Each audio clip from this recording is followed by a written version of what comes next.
Senator Dick Gordon bared at a Senate hearing a few illegal activities related to the POGO industry. He says some foreign workers are stealing the identities of Filipinos. Senator Risa Ontiveros also revealed that even travel agencies are offering the so-called pastillas services for incoming Chinese nationals. Man Los Baños has the story.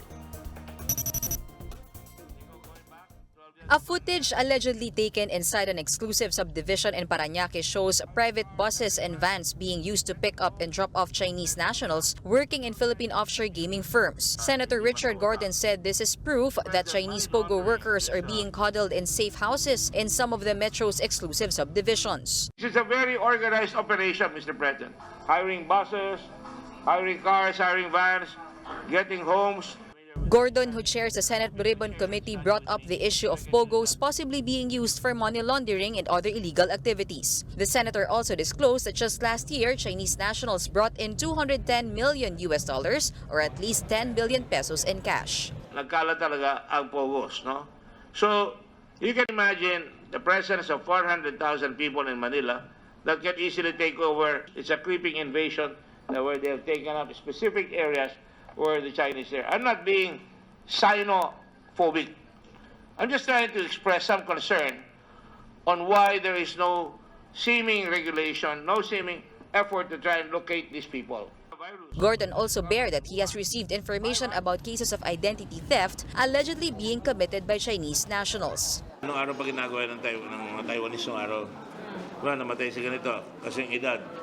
Babayaran ng civil registrar. Huwag mo na ilagay patayan. Find the survey, nasaan sila?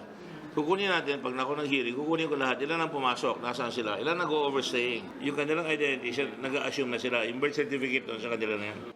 However, the Philippine Statistics Authority said it's improbable as local, provincial, and national registry offices all have copies of birth and death certificates. Meanwhile, Senate Minority Leader Franklin Drilon urged for a stronger policy to monitor POGOs. If we don't allow POGOs, these incidents would not have happened. Would you agree with that, Mr. Swan? But maybe so, Mr. President. Probably so. I'm sorry? Probably so. Yes, because if there are no POGOs, all of these nefarious activities would have no purpose.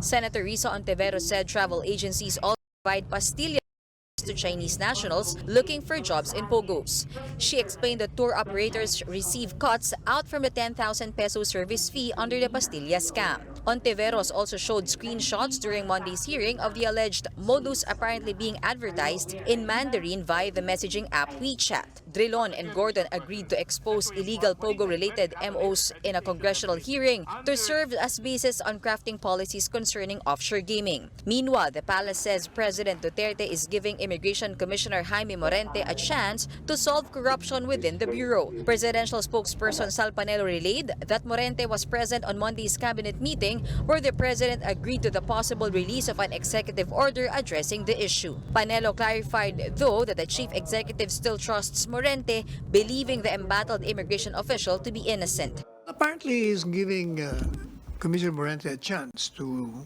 do some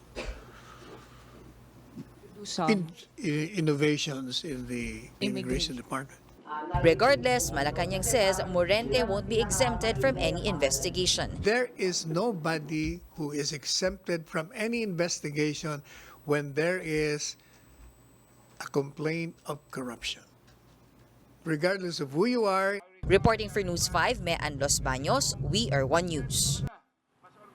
PAGCOR says they're willing to close down POGOs if they can prove that they cannot be regulated in the country, even if it means losing revenues from the growing industry. Here's the story.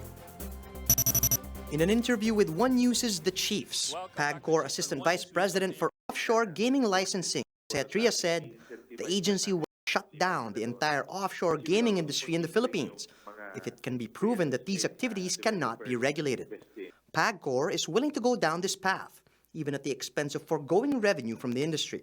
Kami po sa PAGCOR, hindi po kami advocates na ituloy-tuloy yan. Ang sa amin is mapag-aralan lang natin. Then if we realize na hindi talaga kayang i-regulate yan ng PAGCOR and all the other agencies, then we will put a stop to POGO.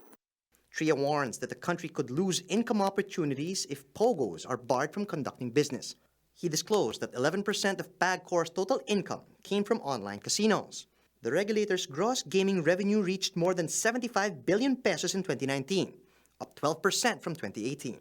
Nakikita po namin kasi yan na eventually will migrate majorities to online. So, ang iniisip din kasi namin yung future na maybe it only comprises 11% of our income now, pero in the future, it might amount to 50% or more than 50%. So, malaking kawalan in the future kung mag-shift talaga yung gaming industry into online gaming.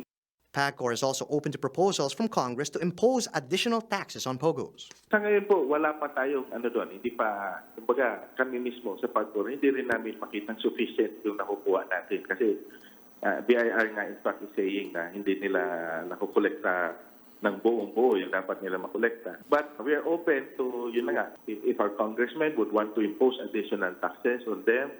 It's not just POGOs that are. Labor Assistant Secretary Dominique Tutay bared that some 4,000 POGO employees share the same tax identification numbers. Or Tutay said the internal identical TINs as errors resulting from a technical glitch in its system. The Labor Department has also intensified inspection of POGO firms nationwide to run after foreign nationals illegally working in the country.